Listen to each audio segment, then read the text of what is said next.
Hi everyone, my name is Alexander Zalivako, and I'm the founder of From A to Z law firm. One of the areas of our expertise are sanctions, and in a series of presentations called Sanctions 360 Degrees, we will look into major sanctions economic regimes and the way they affect the lives of private individuals and corporations. Thank you very much for watching. In this presentation, we will make a short update to our original presentation on the Venezuelan sanctions with respect to those developments which occurred in this area starting from the beginning of this year. And we will do so by looking into the following points. We will first of all briefly summarize the status quo which existed as of the end of 2025 with respect to those sanctions which applied to Venezuela. We will summarize common themes which we see in the current relief of those sanctions made by the US OFAC. And finally, we will briefly go through main licenses issued by OFAC. By way of reminder, Venezuela is one of the most sanctioned countries in the world. These are sanctions of primarily national origin, the US origin. There are no UN sanctions imposed against Venezuela, and the sanctions of other jurisdictions, for example, the European Union or the UK sanctions, are much more limited in nature, primarily targeting the political elite rather than the entire sectors of national economy. Conversely, the US sanctions are comprehensive. Almost every state-owned enterprise is on US blocking sanctions due to the government of Venezuela itself being on the blocking sanctions. And as a result of these, cut off from international trade. The focus is though on the oil and gas sanctions, and oil more specifically being the key product of Venezuela, accounting for more than 90% of its exports and 60% of budget revenues. Those are subject to multi-layer comprehensive blocking US sanctions, de facto cutting off Venezuela's main revenue generating sector from international trade. We released a detailed presentation on the Venezuelan sanctions in September 2025, and I will not go in further detail. Beginning of this year, President Maduro and his spouse were taken off Venezuela by the US Army, and following that event, the US OFAC started to relieve certain US sanctions with respect to Venezuela, which is prompting a question of what is that relief really about? Can now investors start investing back into Venezuela? What are the new opportunities coming from these events? And the answer to this question is the purpose of this presentation. We will start first by discussing the common themes which repeatedly appear in almost every general license issued OFAC since the beginning of this year, because they are important to understand the general focus of the relief, and also it's generally useful when interpreting the relevant provisions of the sanctions. Unsurprisingly, the focus is on oil, less so gas, and then mineral resources, and more specifically gold sectors of the Venezuelan economy.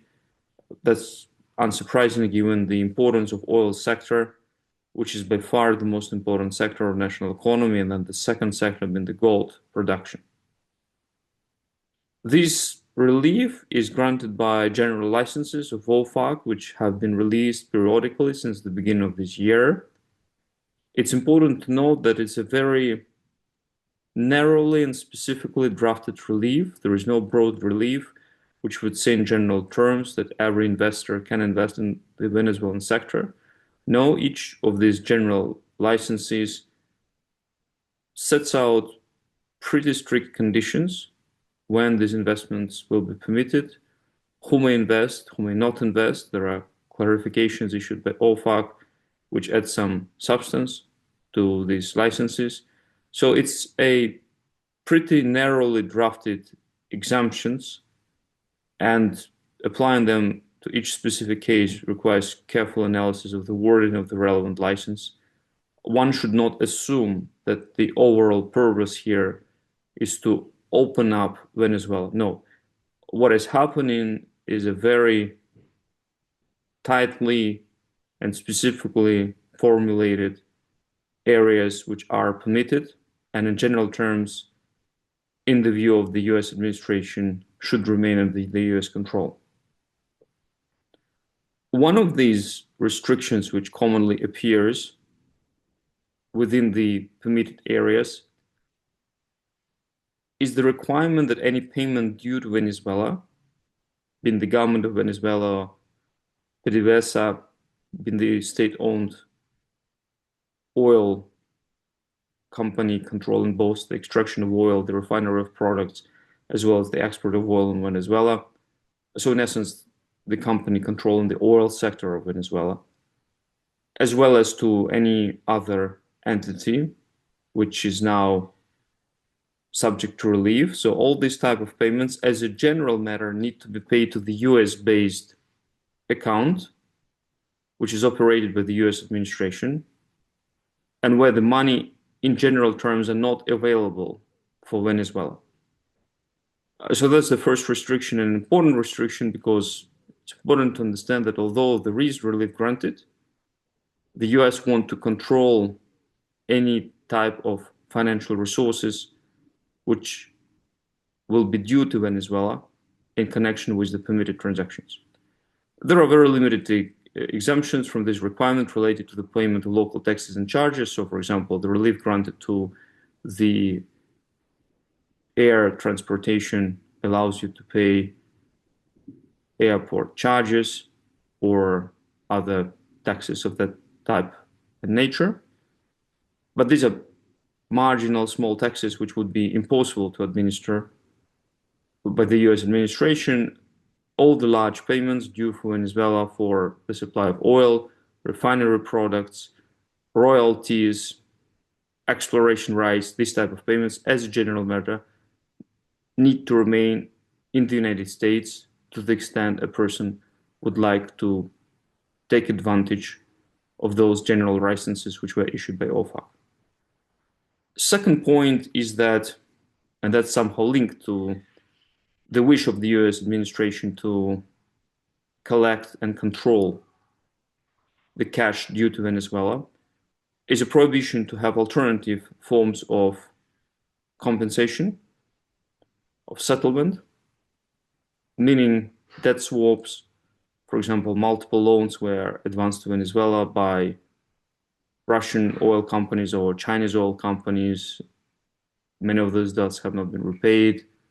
And so obviously there can be some sort of arrangement whereby those debts will be in exchange for the new deliveries of products by Venezuela. So this type of arrangements are prohibited, as well as payments in digital currencies, Venezuelan cryptocurrency, petro, gold, or any other type of settlements of this nature. And again, the logic seems to be clear. US administration want to control all the revenues due to Venezuela. They have to appear on that blocked account in the United States first. And accordingly, this type of settlements will basically avoid this key requirement. Contracts for the underlying transactions, meaning those transactions which are now permitted by the general licenses and typically relate to the export of oil, gold, or other mineral resources, or the development of new oil fields, gas fields, or mineral resources in Venezuela, have to be governed by US law and, as a general point, subject to the jurisdiction of the US courts.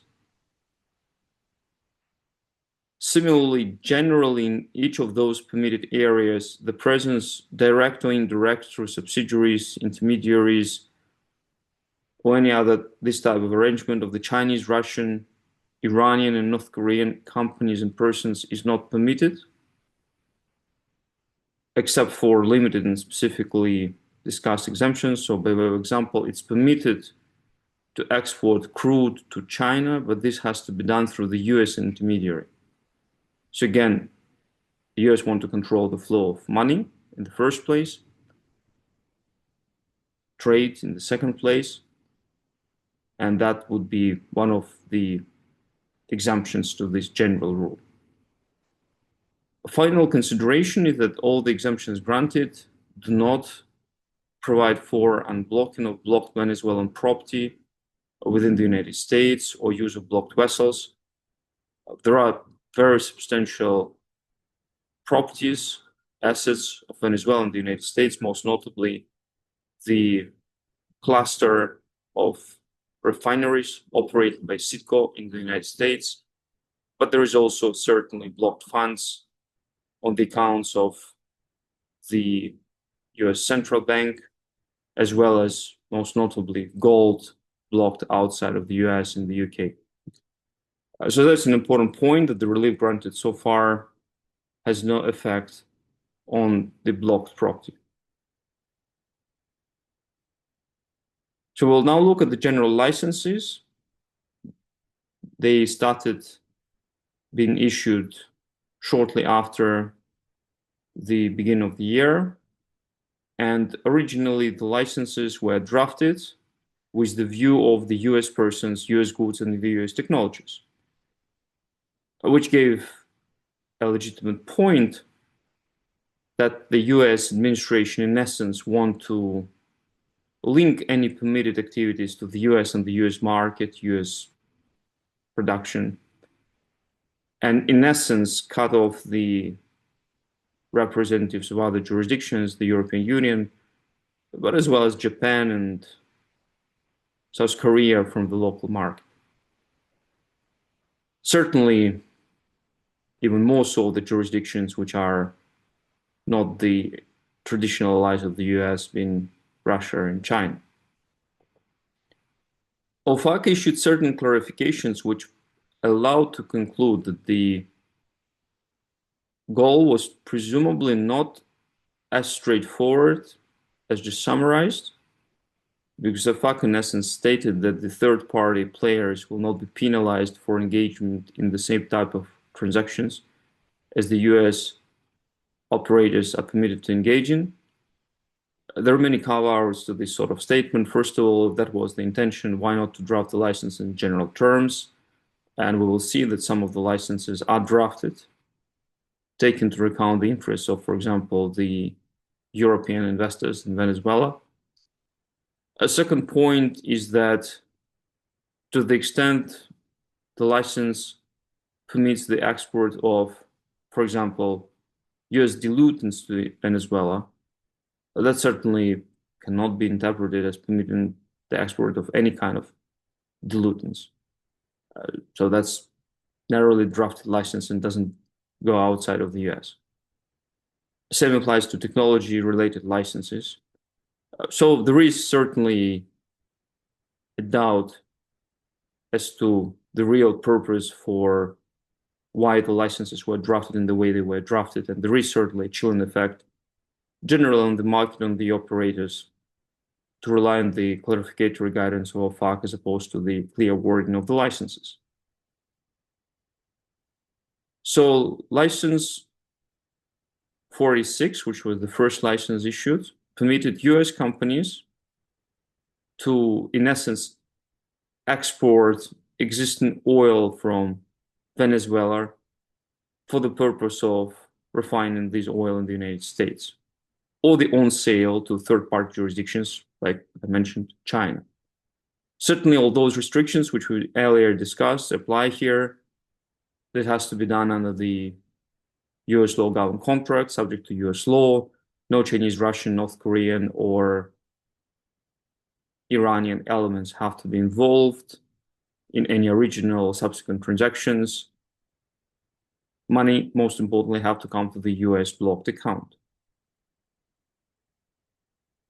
As to the ancillary contracts, so for example, contracts for the transportation, insurance contracts, those type of contracts are outside of these requirements. So here, both in terms of the entities which can be involved and in terms of the governing law and jurisdiction.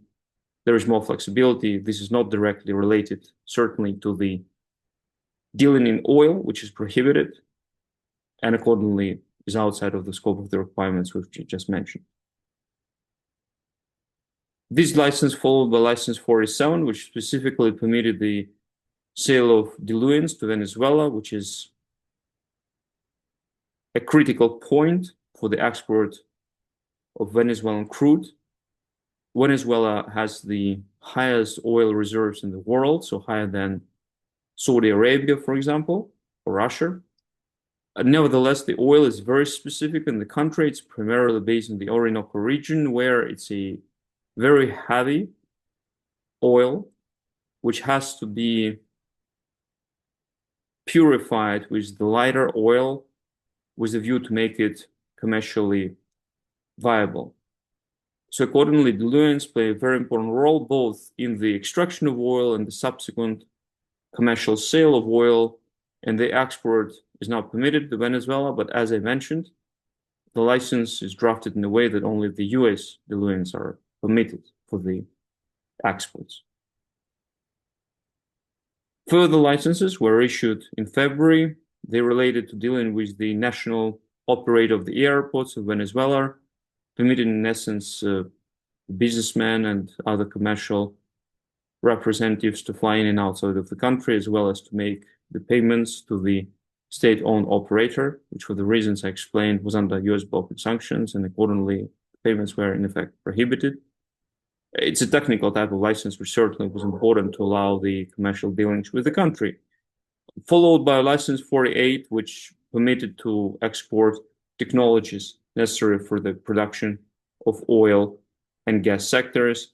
And again, the relevant license is limited for the exportations from the US or by the US persons.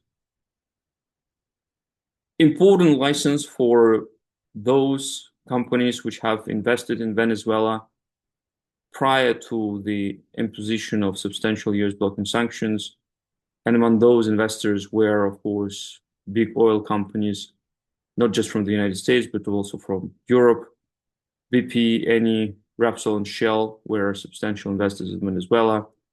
And so there is General License 50, which specifically mentions these companies, as well Morel, Prom, and Chevron by name, and allows them to deal with oil and gas subject to the same conditions we discussed at the beginning of this presentation. Most notably, any other company, even if it had prior dealings in the country, has to apply for a specific license from OFAC to authorize those type of operations. License 49 deals with new investors in the sector.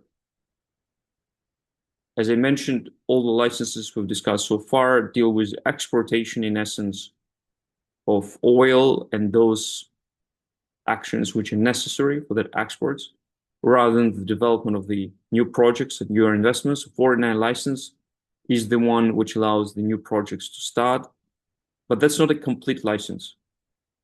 So that allows only to negotiate so-called conditional contracts, so the contracts which would be subject to the subsequent authorization of OFAC, and in essence, the parties then take the risk that the subsequent authorization is not granted.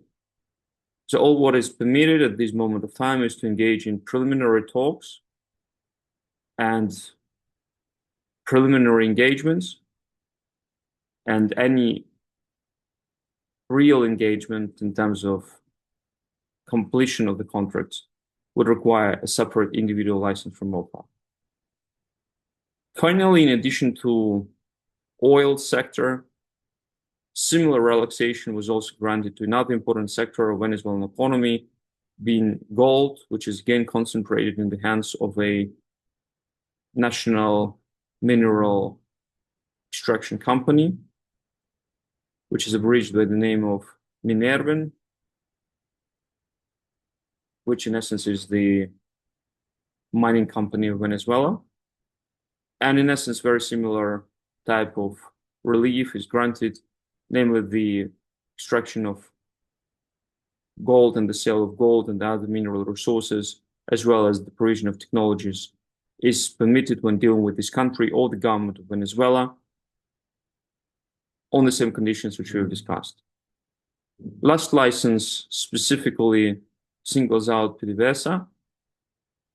To some extent, it replicates and overlaps with the licenses which we've just discussed, but it's certainly helpful clarification given the importance and, in essence, overall control of this company over the entire sector of national economy.